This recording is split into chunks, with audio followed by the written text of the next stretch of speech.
అందరికీ నమస్కారం. అందరూ ఎలా ఉన్నారండి? అందరూ బాగున్నారని, ఇంకా బాగుండాలని మనస్ఫూర్తిగా కోరుకుంటున్నాను. ఈరోజు వీడియో వచ్చేసి నేను నా కిచెన్ క్లీనింగ్ రొటీన్ వీడియో అనేది మీతో షేర్ చేస్తాను. ఇంకా మార్నింగ్ అయితే చూసారు కదా! అక్కడ మనుషులు ఎవరు లేకపోతే గనక చక్కగా వచ్చి ఆ ద్వారబంధానికి కట్టిన వడ్లవి తింటూ ఉంటాయన్నమాట.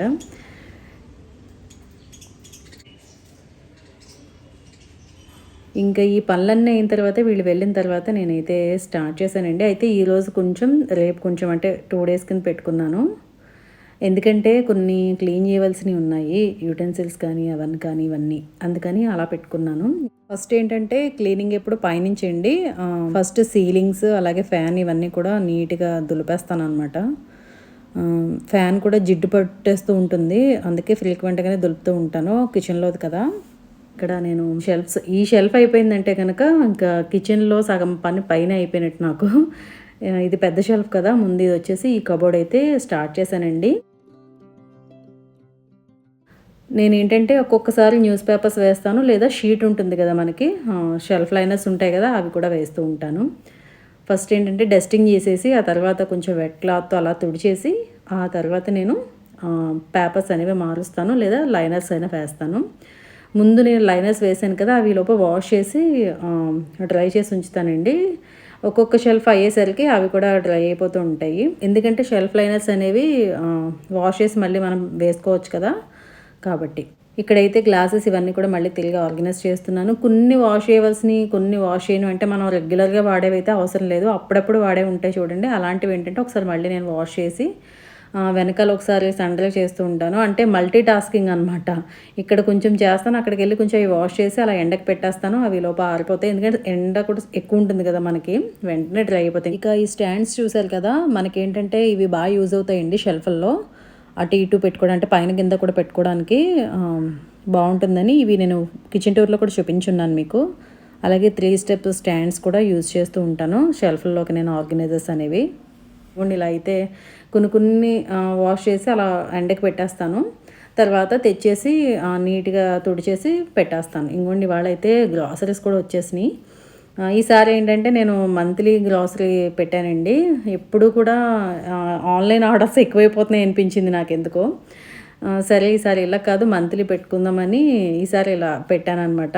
ఇంతకు ముందు ఉండేది ఈ ప్రాసెస్సే. ఈ మధ్య కాలంలో ఏంటంటే ఎప్పుడు పడితే అప్పుడే మనకి 15 మినిట్స్‌లో డెలివరీ ఉంటుంది కదా! గ్రాసరీస్. ఇంచుమించు ఒక హాఫ్ అన్ అవర్‌లో తీసుకొని వచ్చేస్తున్నారు ఆన్‌లైన్. ఎక్కువగా పెట్టేస్తున్నానేమో అనిపించింది. అనవసరమే అవుతున్నాయా ఏంటి అనిపించింది. అంటే మనకు తెలియకుండానే నెలొచ్చేసరికి బిల్ ఎక్కువైనట్టు అనిపించింది. సరే ఈసారి మంత్లీ రాసానండి. గ్రాసరీస్ అనేవి మంత్లీ ఎంత పడతాయి ఏంటో మనకు తెలుస్తాయి కదా!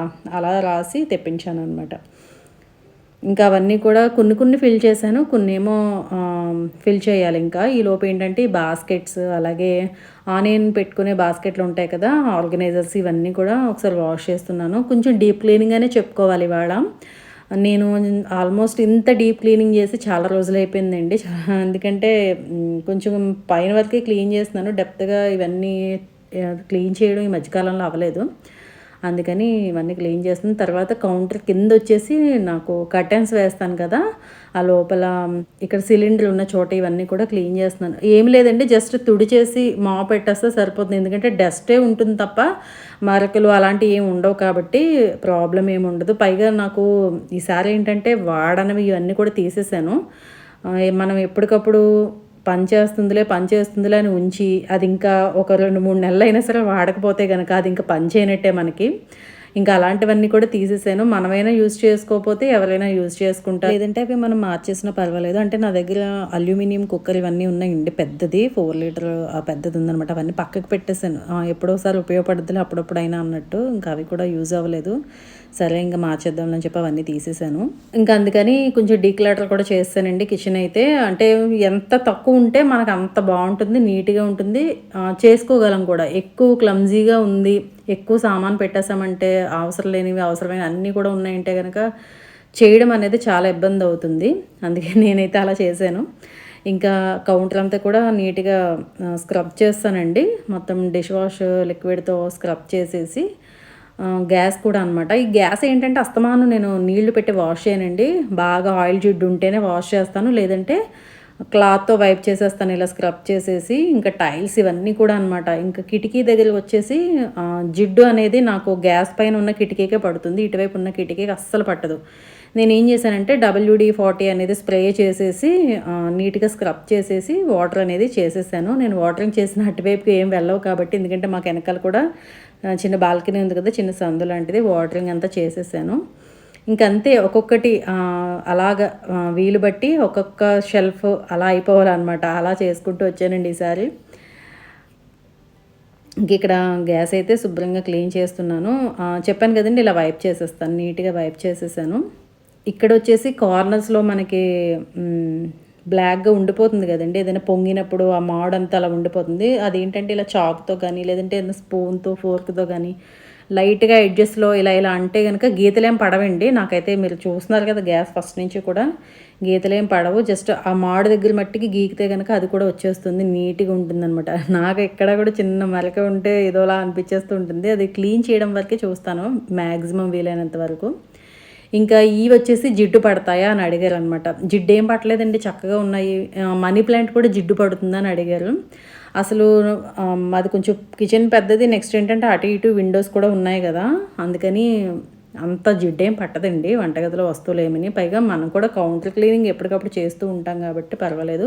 మనీ ప్లాంట్ అంటారా మరి నాకైతే అంత జిడ్డేం పట్టలేదండి. ఒకవేళ అంతగా జిడ్డు పట్టిన ఆకులేమైనా ఉంటే నేను అవి కట్ చేసేస్తాను. సింగిల్ సింగిల్ ఆకుల కింద కట్ చేసేస్తానవి.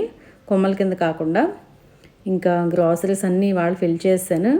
ఫిల్ చేసేసి అన్నీ కూడా సదిరేసానండి.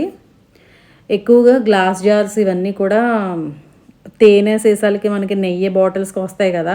అవి ఎక్కువ ఉంటాయి. సెట్స్ అనేవి తక్కువ ఉంటాయండి. ఒక విడివిడిగా ఉన్నవే ఎక్కువ ఉంటుంటాయి. ఇంకా స్టీల్ డబ్బాలకొచ్చేసి ఇలా స్టిక్కరింగ్ చేశానండి. అంటే వాటిలో ఏమున్నాయో తెలియక మనం లేవనుకుని మళ్ళీ బయట నుంచి తెప్పించేస్తూ ఉంటాము. కాబట్టి స్టీల్ డబ్బాలకి స్టిక్కరింగ్ వేశాను. ఇంకా రైస్ అనేది ఇంగోండి ఇలా క్యాన్‌లో పెట్టేస్తాను. ఎందుకంటే బియ్యం డ్రమ్ ఉంది కానీ అందులో 50 కేజీ డ్రమ్ కదా! అందులో వేసినా తీయడానికి అవ్వదు అస్తమానం. అందుకని చెప్పి. ఇంకా మీకు తెలుసు కదా ప్లాస్టిక్‌లో కొన్ని వస్తాయి కదా మనకి బేకింగ్ పౌడర్ ఇలాంటివేమన్నా అవన్నీ నేను ఈ ట్రేలో పెడుతూ ఉంటానండి. ఇంకా ఇటువైపు మేము వాడే చాలా తక్కువ కదా! ఇంగోండి ఇక్కడ వాడకపోయినా సరే కొంచెం క్లీనింగ్ చేయాలి కాబట్టి అక్కడ చేసేసాను. ఇంగోండి మొత్తం అయితే ఇలా మొత్తం అంతా ఇలా క్లీన్ చేసేసి మళ్ళీ ఎక్కడవక్కడ అన్నీ ఆర్గనైజ్ చేసేసానండి. ఇంకా నెక్స్ట్ వచ్చేసి ఇంకొక టిప్ అండి. అంటే వాటర్ ఎక్కువగా మనం వాడే చోట ఏంటంటే ఇలా మరకలు అయిపోతూ ఉంటాయి టైల్స్ మీద. నాకు అంతే. ఇక్కడ ఏంటంటే నేను WD అనేది స్ప్రే చేశానండి. లేదా మనం baking soda, vinegar, dish wash liquid ఈ 3 కలిపి కూడా మనం ఆ సొల్యూషన్ కూడా యూజ్ చేసి నీట్‌గా క్లీన్ చేసుకోవచ్చు. ఇదేంటంటే స్ప్రే చేసి నేను ఒక 10 మినిట్స్ ఉంచేసిన తర్వాత ఒక 10, 15 మినిట్స్ ఇలా స్క్రబ్ చేసేసాను. చాలా నీట్‌గా వచ్చేస్తుంది. ఇంతకుముందు కూడా నేను షేర్ చేసున్నానండి ఈ టిప్ అనేది. ఇలా ఫ్లోర్ మీద మనకి మరకలు పోవాలంటే ఎలాగనేది. ఇంకా డోర్స్ మీద కూడా ఏమైనా జిడ్డు మరకలు ఉన్నా ఇక్కడ కూడా ఒకసారి అలా క్లీన్ చేస్తాను. ఇక్కడ కూడా అవసరమైతే నేను ఆ స్ప్రే అనేది క్లీనింగ్ స్ప్రే అనేది యూజ్ చేస్తాను.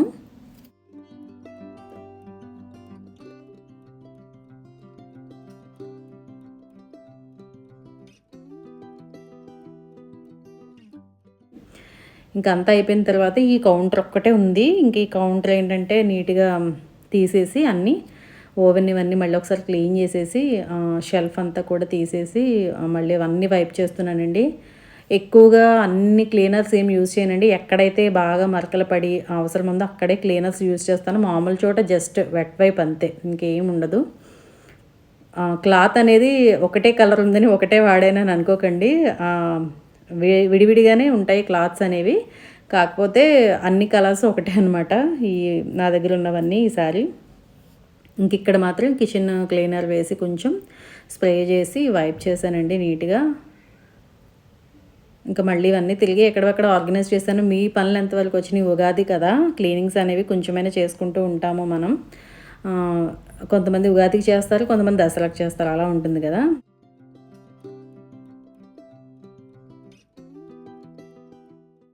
ఇంక ఇక్కడ కూడా ఆర్గనైజింగ్ అయిపోయిందండి.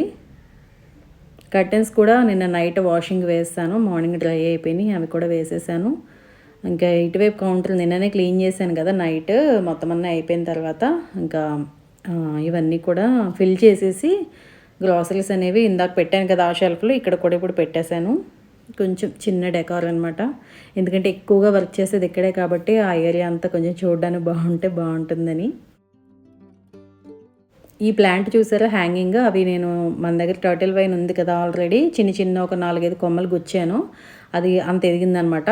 అంటే బయట నుంచి కొంటే 1000, 1200 అలా చెప్తారు కదా, మనమే ఇలాగా చిన్నగా గుచ్చితే అవి చక్కగా ఎదుగుతాయండి. అంతవరకు వచ్చింది అది. ఇంకా చూసారు కదండి, ఇవన్నీ కూడా ఇలాగ అయితే చేసేసాను నేను. చిన్న డెకార్ అయినా ఉంటే అందంగా ఉంటుంది కదా కిచెన్ చూడడానికి. అలాగే ప్లాంట్స్ ఏంటంటే మరింత అందాన్ని తీసుకొస్తాయండి ఎప్పుడు కూడాని. అందుకే నేను ప్లాంట్స్ ఎక్కువ పెడుతూ ఉంటాను. మధ్యలో పెట్టింది ఆర్టిఫిషియల్, మిగిలినవన్నీ కూడా న్యాచురల్ ప్లాంట్సే. చూసారు కదా, క్లీనింగ్ అయితే ఇంకా పెద్దగా కష్టపడకుండా, అంటే ఎప్పటికప్పుడు చేసుకుంటూనే ఉంటాం కాబట్టి ఎక్కువ క్లీనర్స్, స్ప్రేస్ ఇవన్నీ యూజ్ చేయకుండా, అంత జిడ్డు పట్టలేదు కాబట్టి వంటగది అనేది కొంచెం తేలిగ్గానే అయిపోతుంది. ఏంటంటే ఇటువైపు షెల్ఫ్ దగ్గరికి వచ్చేసరికి ఆ డబ్బాలు ఇవన్నీ ఏంటంటే మళ్ళీ ఒకసారి వాష్ చేసుకోవాలి కదా కొన్ని. ఎప్పుడు కూడా గ్రాసరీస్ ఫిల్ చేయాలంటే నేను అయిపోయిన తర్వాత ఆ డబ్బా అనేది వాష్ చేసి డ్రై చేసేస్తానండి. దాని తర్వాత నేను ఫిల్ చేస్తూ ఉంటాను. కాబట్టి కొంచెం తొందరగానే అయినాయి పనులు అనేవి. ఫెస్టివల్ కోసం నా కిచెన్ క్లీనింగ్ అయితే అయిపోయినట్టేనండి. అదండి, చూసారు కదా వీడియో. మరి వీడియో నచ్చితే తప్పకుండా లైక్ చేయండి. మీకు మోటివేషన్గా ఉంటుంది అనుకుంటున్నాను. లైక్ చేయండి, షేర్ చేయండి, సబ్స్క్రైబ్ చేయండి. మళ్ళీ ఒక మంచి వీడియోతో మళ్ళీ మీ ముందు ఉంటాను. Thank you for watching.